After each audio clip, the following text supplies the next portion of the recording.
มาขอสูตรนะไอดอนแล้วบ้านนี้โอ้มันยากเฮ็ดตามพี่น้องฟังไทยถือว่าโอเคสุดยอดเลยเนาะเดี๋ยว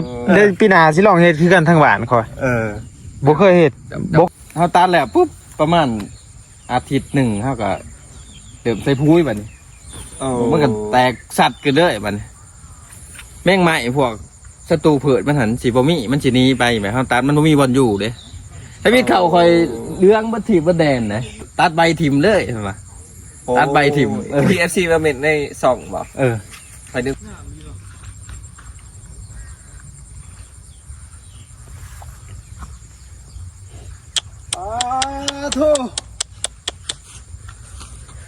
มันแตกต่างกันแท้ว่ะดิกับอยู่บ้านพี่ลึกพี่น้องกับทักทายสำบายดี FC สุขุสุคนยินดีต้อนรับเข้าสู่2บ่น้อยขออภัยนำเป็นวัดพี่น้องกันเพราะท่านเศร้านี่มื้อนี้สิมาถ่ายรีวิวหน้าไอดอนเด้อพี่น้องเด้อหน้าเขาเนาะเอามาเปรียบเทียบกันบ่เอาเปรียบเทียบกันดอกเอาทักทายสบายดีก่อนเบิ่ง สบายดีพี่น้อง สบายดีเด้อพ่อพี่น้องเด่นยังบายไปเล่นหนึ่งวะเด่นบายแหละบายแล้วมันจะมาเปรียบเทียบเขาหน้าคอยกับเขาหน้าเพิ่นเนาะอยู่บ้านมามันแตกต่างกันสำไรเนาะพี่น้องไงหน้าดำกับหน้าหวานบ่หน้าหวานคือกันหน้าลำมองดำเลยโอ้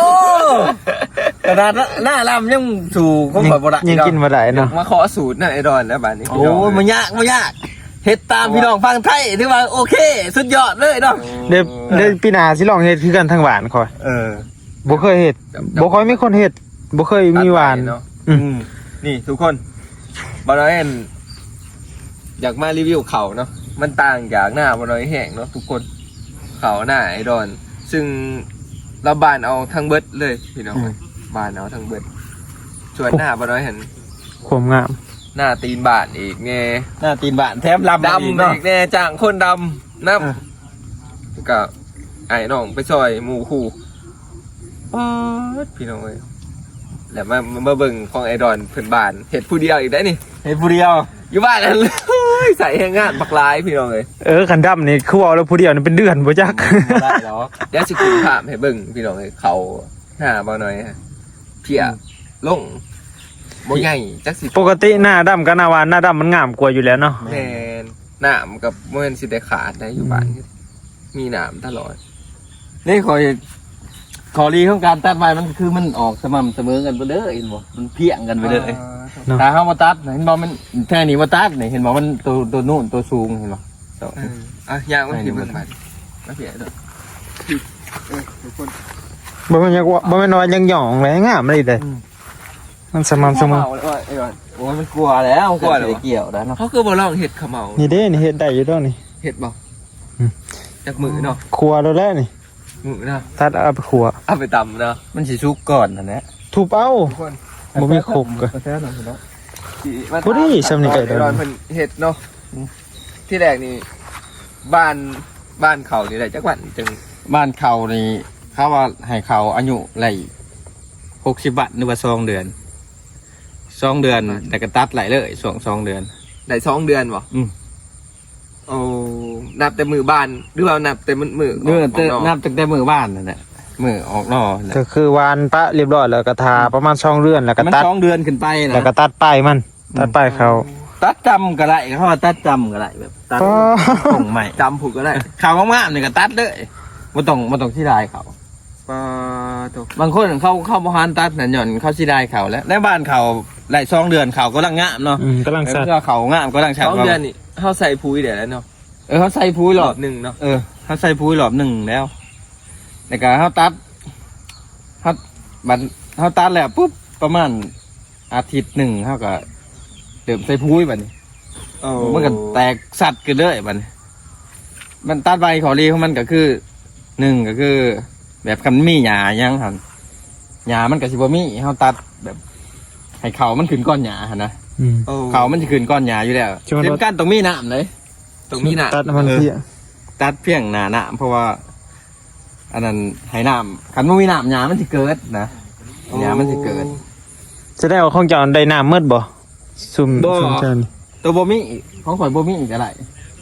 คือบ่มีหญ้าซะ แต่ว่าพอดีพลมันตกมาพอดีเห็นนะ โอ้พอดีตึกสวงเนาะ พอดี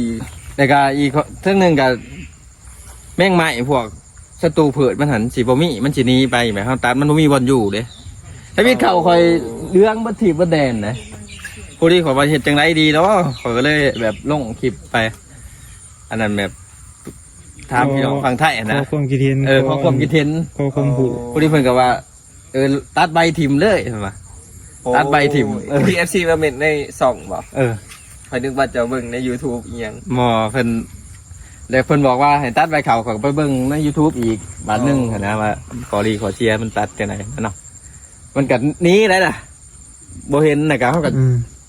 กันมาเฮาตัดแต่มันยังบ่หนี้เฮาก็ฉีดยาเพิ่มอีกก็ได้ฉีดยาแบบไล่มันหนี้ สลายแมงแบบมันมักกินยอดเขายอดอ่อน พว เนาะ กบ่งนี่พวกบ่งพวกนอนกอนอนอันน่ะ เขาตัดใบตัดยอด ตัดใบ อ มั อก นก็ มันก็ ดี บ่มีบอลสิกินบอลสิอยู่ บ่มีวันอยู่บ่มีวันอาศัยบัดนี้ อืม บัดนี้ไล่6-7มื้อก็บ้านพูดเข้าไปแล้วอู้งามเห็นบ่งามเท่าคู่มือนี่เห็นบ่นี่ แม่นทุกคน แม่งไม่เหี้ยภาพบ่มีเห็นบ่เหี้ยเลย เสมอขนาด งาม บอก เสมอกัน ทั้งปุ่นที่งามคัก กำลัง งามจนหลง ออกหวัพี่น้องไง แตกต่างกันได้นะกับหน้าอยู่บ้านหน้าลำ หน้าดำอยู่บ้านนั่น ไห้ตัวนั้นจนแนมสิบ่เห็นเนาะไห้โตกกอ่ะนะ แม่น ทั้งเปื่อยทั้งอิหยังก็ปานนั้น จักสิเฮ็ดจังไดเดี๋ยวสิเบิ่งวิธีการของไอดอนแล้วก็สิลองไปปรับใส่ ต้องเฮ็ดพร้อมกับหมูแล้วเฮ็ดก่อนหมูแล้วเฮ็ดน้ำลังหมูช่วงลงกาลงหวานลง เฮ็ดน้ำไรก็ได้นะเพาะหมูก็ได้ก้อนหมูก็ได้มันบ่ได้เกี่ยวกัน เฮาต้องเบิ่งฝนเนาะ มาแต่เฮา ผล มีผลเท่ากับบ้านเนาะนะเนี่ย อัน เข้าเด้ไอ้ดอนเข้าตัวเฮาสิมาหวานนี่เข้าเปลือกนี่เฮาแช่น้ำบ่หรือว่าเอาแบบ แช่ขึ้นหนึ่ง แช่ขึ้น เอา นึง ขึ้นหนึ่งแช่ขึ้นหนึ่ง บริบาลแบบ มือที่3มาหวาน บ้าน เลย แห้งนะนี่บ้านแห้งบริบาลต้มคือหน้ามันบ่มีน้ำไทยแห้งแต่ก็ ขาดแล้วก็หวาน บ้านเลยเออ บ้านแห้งนั่นบริบาลต้ม แต่เฮาแช่ สมมุติว่าหวานแห้งนี่บ่ได้เอาหยังมาเต้งมาหยังบ่มีแต่ปะเลยบ่หรือก บอยู่บ่ เต็งหั้นแหล้วมันออกนอน้อยหนึ่งอันนี้หน้าบ้านแห้งนี่อันนี้คอยใส่ยาคุมหยาเลยเนี่ยอันถ้าไม่มียาคุมหยาเป็นบ่ได้แบบหยามันก็สิได้ครับนะ อืม เพราะว่าคอยก็คันว่าตัดใบก็ได้คันว่ามีตัดใบให้มันโป่งขึ้นแต่ว่าคอยลองเอายาคุมหยามาใส่เบิ่งมันก็โอเคโดยซ้ำนี่นะ ผลผลิตถือว่างามเนาะ ปีกาย งาม นี่ คักก็ดี ไล่40สอบเนาะปีนี้ขอว่า กลัว ร้อยนะผมว่าปีน กลัวงามแฮงอีหลี ปีกายนี่มันบ่ได้ไล่ได้แถวนี้ยาเต็มเบิดแถวนี่แถวโน่นนี่ ปีกายนี่ก็หวานบ่ ฮะ ปีกายหวานได้ดำ บ้านเอา แต่ว่าโอ้ความงามมันเขาเพียงแต่นี่เขาฮะ ปีกายนี่ก็คือยังบ่ทันได้เฮียนหูยังบ่ทันได้อันนั้น ปีกายยังมันอันนี้บ่ได้งามมันเพียงสิแล้วเพียงแอว อืม บ่ได้มันงามคือไห้เนาะไห้ซุ่มงาม ชุ่มดุมให้งามเนาะ ใช่พูดแล้วยังงามพู ทุ ด กคนเอาแผ่นไปกรอบไว้ข้างได้ไหมนี่ไปเอาท่านก็งาม งาม สื่อกันไปเลยกลัวเขาดำอีกทุกคน เชื่อแต่ว่า เราให้ง้อกินลายเบื้องนั้นพี่น้องเลยแต่ง้อกินน่ะก็บ่เป็นลายเลย เป็นไห้เลย ใช่แต่เพียงกันไปเลย อืม โมมี่ยาอีกพี่น้องโมมี่ยาถูก นี่คือ กบดีขนาด คือตัวนี้นี่คันเฮาตัดไว้หั่นคันมีน้ำเฮาบ่ใส่ยาคุมหยาก็ได้นี่คือไห้นี่เขาบ่ได้ใส่ยาคุมหยาเลยนี่ โอ้ คือตัดใบหญ้ามันเกิดแบบเขามันเกิดก้อนหญ้าหั่นนะ เวลาเขานั่นตัดไว้แล้วเขามันก็ปงก้อนหญ้าแต่6-7 มื้อบ้านพูดกับไปมันแห้งสัดบัดนี้สัดทมหญ้าบัดนี้ นี่ทุกคน แมงใหม่แมงตอกยาสีทามหาบ่มีเนาะมีอยู่แถวนั้นแถวปลายครับแถวปลายหน้ามันงามลายแถวนั้นมันหนาแบบเป็นบงหรอก แต่ว่ามันกับบ่อันตรายปานใดบงอันนะนอนม้วนใบครับมันบ่คือพวกเพียพวกอัน ว้าวตัวเนี่ยไปสุดสายตาเขายันเป็นรอยผมมาจังเนาะ งามแห้งอีหลี เกือบ นี่ถ้าไหนเดืองนี่เจ้านายมันเดืองคือจังสีนี่เนาะคือสีท่องเบิดทงเลยเนาะ จะมาหมากมันเรือง เบิดผุยจักสอบ เบิดผู้6 สอบ เบิดผุย6 สอบ ปีกายนี่เบิด5 สอบไหลเขา40 สอบ เออ ปีนี้เพิ่มมาสอบหนึ่งเพราะว่าเห็ดหน้ามาน้อยเพิ่นได้เพิ่มเป็น อ๋อ หน้าของมัน ใส่เขียดได้หน่อยน่าจะ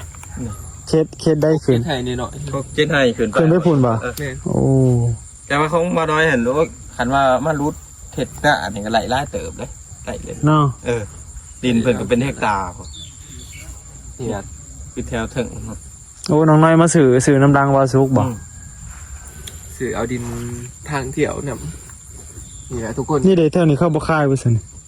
คล้ายเลยดิ เขาคายเขามาซื้อแล้ว อ๋อ ดินข้างๆนี่ได้นี่มาเปลี่ยนมาเบิ่งหน้าเขาจะ มาเมืองหน้าเขา หน้าทางกันด้วยทุกคน ต่างกัน เขาเห็นบ่นี่ อ้าว โอ้มันคนละสูตรแห่งอีหลีเนาะป้าพี่น้องเอ้ยเขาคิดว่าเขาลูกเกิดเขาแบบหน้าเหื่อเด้ คือไอ้เขาคนนี้นี่แหละเดี๋ยวพวกเขาเนี่ย เอ้ยเบิ่ง โอ้ห่างกันซ้ำแบบซ้ำผ่าก็พื้นดินเลย อันนี้เขาก็จะตัดใบสาเนาะเขาจะกับมันตัดใบคือกัน เขาก็ตัดไปคือกันตัวนี้เป็นบ่หยามันเป็นว่ามันฝืน มันบริเวณคนละทงเลยพี่น้องมันแปะกันนี่นะแต่ว่าความแตกต่างป้าโถ แตกต่างกันเนาะ นี่เขากำลังทอกนี่ตะกี้เขาไม่เรียบร้อยเพียงประมาณเพียงนี้มันปีนี้มันเพียงแอว ป้าแตกต่าง เพียงแอวนั่นนี่ อืม เพียง ผู้พี่เพียงเพียงสะบือเขายืน ดี เขายืนอันนี้ยังเพียงจนถึงเพียงเอวเขายืนอยู่กันเท่ ร้อยสอบโอ้ยจะแล้วก็อร่อยสอบนะปีนี้พี่น้องเลย งามแห่งอันดีเนาะ บอกได้ว่าโอ้ยไล่ชูดไล่ชูดแล้วคุณว่า น้องก็คือกันนี่คอยคือกันขอพี่นาเขาสิลองเฮ็ดเบิ่งลองโลดเขาสิลองโลดพี่นานี่ ก็ไล่คนมันว่าคันเห็ดงามแล้วคนสิเห็ดตามตายเนาะ เขาต้องการคนนำว่าสันซะคนแบบอย่างก่อน คนกะเห็ดเนาะ ก่อนจะเป็นคนที่สองจะเป็นคนที่สาม สีสามอ่ะ ที่สาม ตอนขอตัดใหม่ๆขอยก็โอ้กูคิดถึกเนาะเขากำลังงะเพราะมันตัดทิมนะเนาะพอมันป่งก็มาโอ้ขัดเว้ย บ่ค่อยมีคนเฮ็ดบ่ค่อยมีคนเคยเฮ็ดได้มันวานแล้วก็ตัดเขาปะเนาะ มันงะไหน ป้านี่แล้วเขาเอิ้นว่าเฮ็ดถูกสูตรเนาะ ถือจังหวะ อืม ทนกับบทิมปีนี่ คนที่ว่าเขาเนี่ยดีทุกคนเลยเมื่ออันนี้ปีหน้าเดี๋ยวมาน้อยสินำสูตรไอดอนเนาะนี่แหละกะมาเฮียนหูน้ำเพิ่น ผู้ให้ มาถามเพิ่นว่าเพิ่นเฮ็ดจังไดเนาะเพิ่นกะเบิ่งสูตรนำพ่อแม่พี่น้อง นำ FC นำ เออ แลกเปลี่ยนคอมเมนต์ใต้ YouTube เนาะแล้วก็ แม่น ศึกษาเอานำ นี่เด้นอนก่อน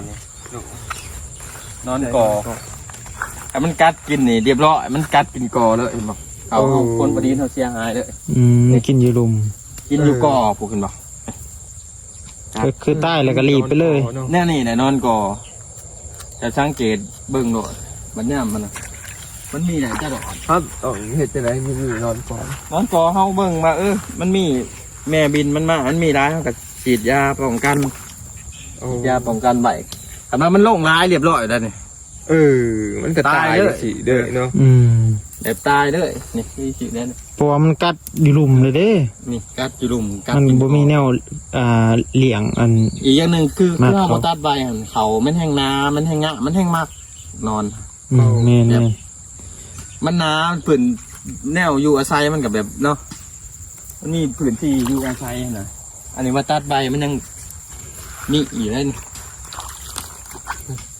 มันมีอยู่แต่มันกับบ่ได้ ทางนี้ว่างามแล้วถ้าพูนให้งามผู้ ชาวทุ่งเนี่ย ตีนดอนตีน อันนี้ เทียง มันนอนม้วนใบอยู่นี่อันนี้ตัวนี้กับนอนนั่นนี่ โอ้ แบบใบหมวนมันหมวนนะมัน มัน เขาอยู่ ม้วนมันกินอันเขียวๆเบัดมันกัสังเคราะห์แซงบ่ได้มันเห็ดเขารีบอัน โอ้แสดงว่าเราศึกษา ศึ มาก ษามาดี เนาะ ผู้ว่าน่าโลกมัน คันเพี้ยกระโดดมันสิกินอยู่ลำต้นดูดกินน้ำเลี้ยงมันไวมันก็สิเรื่องเขาคอยเรื่องเขา โอ้ ก็ได้มันเป็นชีวิตเลยเพี้ยในวิตแบบสั่น อันนี้เดี๋ยวมาน้อยก็สิไปบอกทางบ้านเพิ่นแหละแต่เสียดายอยู่หันนั่นโอ้ย แล้วก็ท่าใบดอนน้ เสียดายค่าจ้างคนแน่ค่านั่นค่านี่เขาผัดบ่งามจักสิได้ว่า30-40 สอบ ปีนี้แกมันสิถอกบ่ถอกอยู่บ้านฮะพี่น้องบ่งามครับ เขาปล่อยได้ขอแต่ดำหน้าผมถ้าเขาปล่อยจะงามจะคิดได้ แถวนี้แห้งงาม เต็มมิดเต็มหน่วยด้วยเนาะ เขาพันเอียง จักจะขันอีหยังเขากันนะ คือเขาขาวเนาะ เขา โมเมนต์ขาวๆทีเนาะ เขาแรง ขาวแดง เพราะว่าก็จะเขา แต่ แรง พัน มา ไม่ได้ ใส่ ใส่ มันถอกไว้เขาแรงเขาขาวมันน่าถอกหน้าแท้ไม่น่าปี โอ้ พออย่างไรมันแล้วไว้แล้วก่อนหมู่นะเพราะแล้วเขาแต่พอมีเบียร์คนเขา ไปพลเขาเนาะ แล้วของเขาก็สบายเหมือน คือพอดีมันถอกมันซุกก่อนหมูอีดีเนาะพี่น้องเอ้ยพอได้พลก่อนหมูนี่แหละเป็นกระบางแผนผู้ เนี่ยคือมันหลบ ร้ายเติบแล้วพี่น้องเลยเขาเลยร้านเห็ดจนสุดเลยเนาะบ้านเห็ดผู้เดียวเลยนี่ปกติบริเห็ดหลายคนพี่น้องเลย ไทยเอง ไทยเองบ้านเอง ขาดเองปุ๋ยพีฉีดบานฉีดยาเฮ็ดเองวะนะ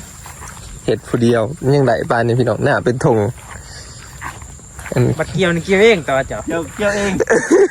การเกี่ยวเองเราคอยบริมาด้วยคอยด้วย เกี่ยวแล้วกัน เกี่ยวเองนี่บ่มาเลยเนาะ ใจเลยได้ โอ้ทุกคนเลยนี่แหละสูตร งามเลยเนาะ ตัดใบตัวนี้ให้งามกว่าหมูจะมาหลบ โคตรงามเลยว่างามจนหลบ น้านี่เกี่ยวไปประมาณนี่หน้าว่านขอรีแล้วนึงพวกมันอาจสิสีโบมันยาวทอหน้าลำแต่ว่ามันอันนี้มันมีหลายห่วงนี่ มันจีกันเนาะ มันจีกันแนมไปขนาดมันทนชุกแล้วยังแนมไปเห็นแต่เม็ดเขา ขี้งอรีตัวมันหลบนี่เนาะพอมันชุกเลยขี้งอจะเกี่ยว น้อยเดียวกับส้มน้อย ซ้ำกันไปเบิดเนาะถอกพร้อมกันอีกเนาะถอกพร้อมกันเบิดเลยเที่ยงกันเลย โคตรง่ายเลยนะเวลาตัด มันสม่ำเสมอ ต้องตัดก็เห็น เอาเป้งหน้าปะนี่ เป้งเบิดอะบาเดียวนี่ เป้งนะ เป้งเลย ห นะ น้าเกี่ยวนี่พอดีมันแห้งมันแข็ง ตัวนี้เป้งว่าโต๊ะมันเป็นไฮน้องตัวนี้อะไรกันนะ ให้แก้ว ไอ้นะไอ้แสงสีเกาหัวเนาะอยู่แต่ว่า ลงสิจะลงให้นี่ก็เด้อปล่อยประมาณอีก2-3 มื้อจะขึ้นมาละ แล้วไอ้นี่ก็เนาะ เดี๋ยวให้นี่ แต่มันลมน้อยเดียวแล้วไฮลมแต่ไฮหนึ่งคันลมเบิร์ดเดี๋ยวโอ้งานงอกเลย มาถาดุนทุกคนเลยถาดุนหน้าไอรอนว่าสิได้จักสอบ แต่ละปีประมาณเท่าไหร่ก็ อะไร40 แต่ปีนี้ แล้วเขามันบงละไม่ดี ปีแรกเด้ไม่เห็นปีแรกกัน แร ได้ กอะไรเช้าสอบ สอบเนาะไปทุกคนเลย เดี๋ยวนะ นี่แหละเดี๋ยวมาหน่อยก็สิเอาน้ำไปปรั๊บใส่อยู่หน้าตัวเองเนาะนี่แหละวิธีตัดใบเขา ได้นาทีแล้ว นอน ว่าโฆษณาเลย เจอกันคลิปหน้าเด้อพี่น้องเด้อนี่ก็รีวิวเดี๋ยวสิลงให้เบิ่งว่าหน้าบ่น้อยกับหน้าไอรอนมันต่างกันสักไรเดี๋ยวสิให้พี่น้องเบิ่งภาพนำเนาะอ่ะเจอกันคลิปหน้าบ๊ายบาย